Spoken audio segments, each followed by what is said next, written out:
Akkalkot MIDC परिसरात आज दुपारी 3 वाजण्याच्या सुमारास एक भीषण आग लागली, ज्यामुळे संपूर्ण परिसर हादरला। प्लास्टिक स्क्रॅपच्या कारखान्याला ही आग लागली।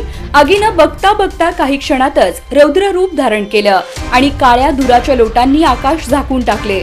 ही आग नेमकी कशी लागली याबाबत अधिकृत माहिती समोर आलेली नाही, पण शॉर्ट सर्किटमुळे आग लागल्याचा अंदाज व्यक्त केला जात आहे। आगीच्या बातमीनं अग्निशामक दलाला तातडीनं घटनास्थळी धाव घेतली। आगीचा भडका इतका प्रचंड होता की 6 पाण्याचे बंब वापरूनही आगीवर नियंत्रण मिळवणं कठीण झालं। आगीच्या ज्वाळांनी संपूर्ण कारखाना वेढला होता, त्यामुळे अग्निशमन दलाच्या जवानांनाही जीव मुठीत धरून काम करावं लागलं। आगीचे तांडव पाहण्यासाठी स्थानिकांनी मोठी गर्दी केली। सध्या अग्निशामक दलाकडून आग आटोक्यात आणण्याचे प्रयत्न सुरू आहेत, पण या आगीमुळे मोठे नुकसान झाल्याची शक्यता वर्तवली जात आहे। ही आग नेमकी कशामुळे लागली याचा तपास लागल्यानंतरच पुढील माहिती समोर येणार आहे।